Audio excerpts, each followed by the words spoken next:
We will see now the time map of the national average levels of gross domestic product per capita at constant value. It is the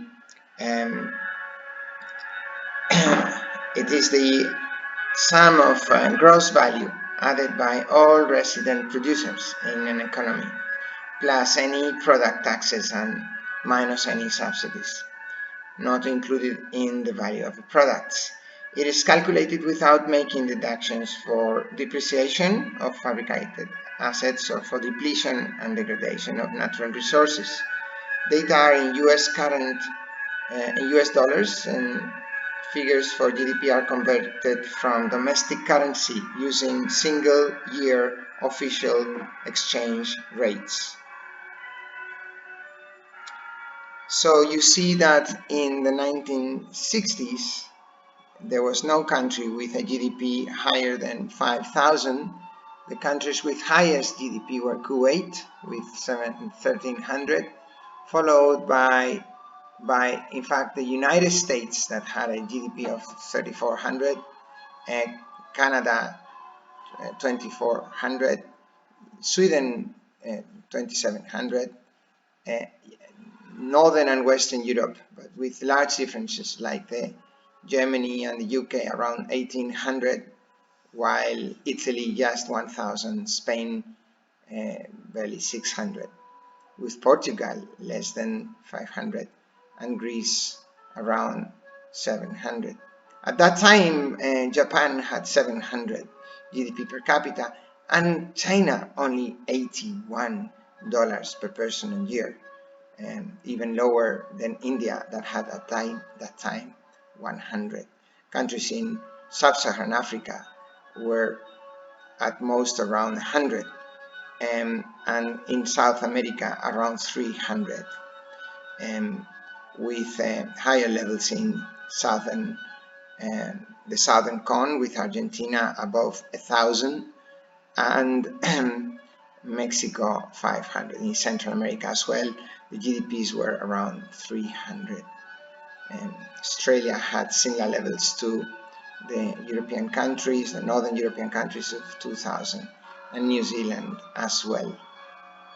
As time evolved in the 1960s, we see that some countries begin to have GDP per capita now in light green above 5,000, mainly the US, Canada, the Scandinavian countries, and Australia.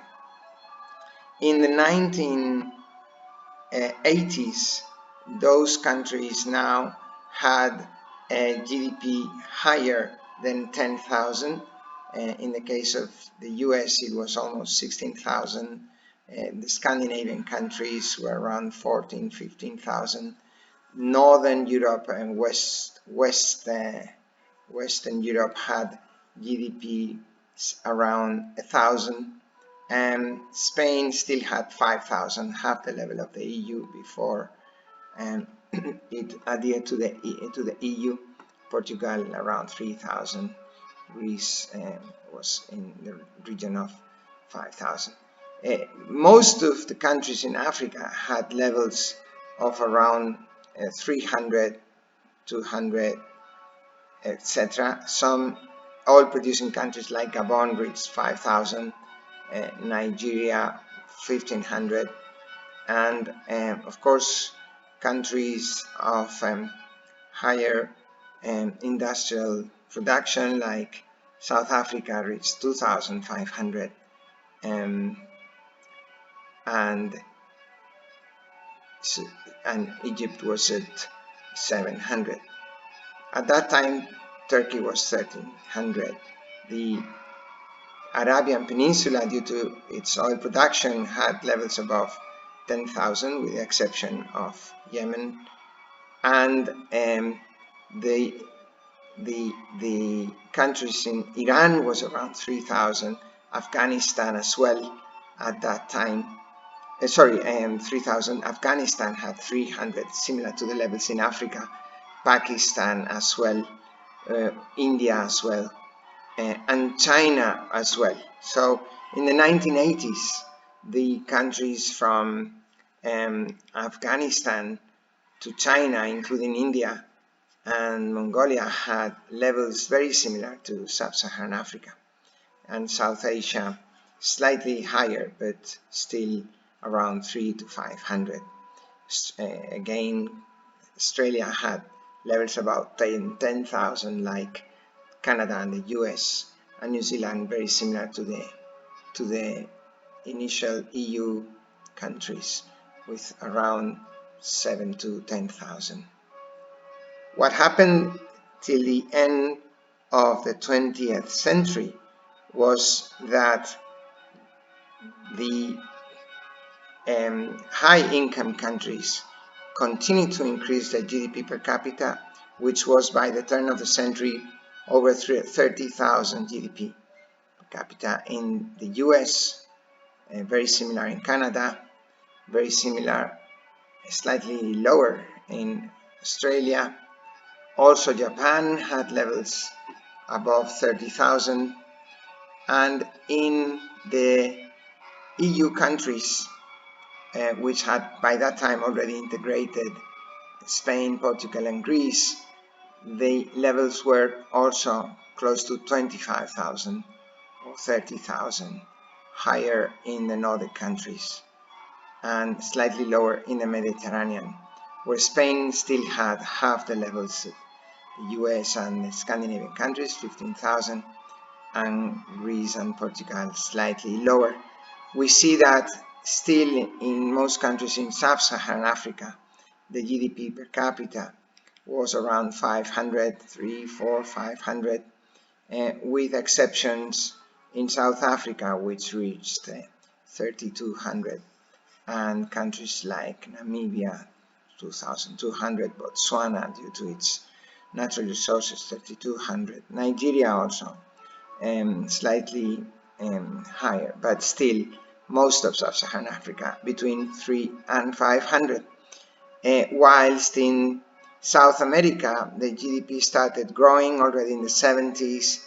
It reached almost 6,000 in Mexico, lower in Central America, around 1,000, 1,500, and in South America it was from the region of 3,000 to 4,500 in Brazil, slightly lower in the Andean countries, lower still in Bolivia, around 1,000, and higher in the southern cone with levels close to 10,000.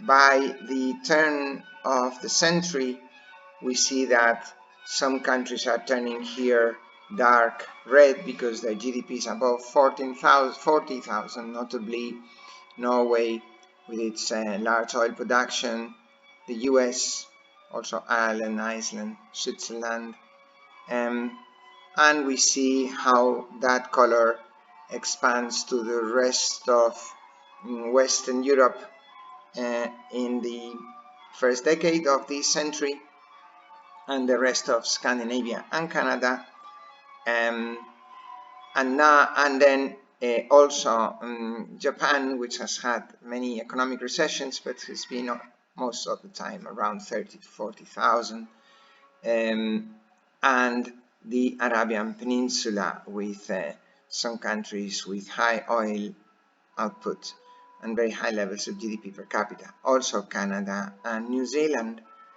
And how does it look in the last 5-year period analyzed? Well, again, Canada and the US, together with the UK, Germany, the Netherlands, Holland, Belgium, Austria, Switzerland, the Nordic countries, Scandinavian countries, Canada and New Zealand have levels above 40,000.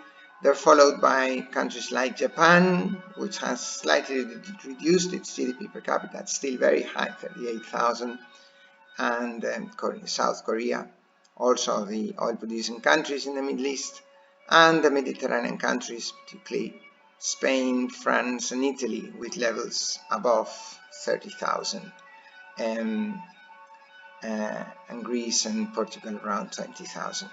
In Mexico, it's close to 10,000, as it is in Brazil.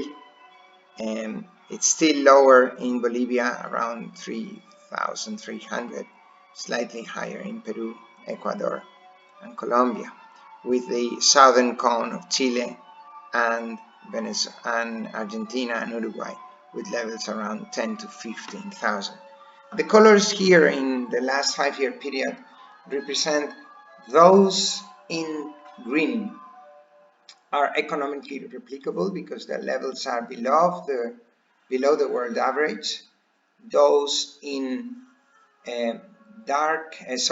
very light orange are in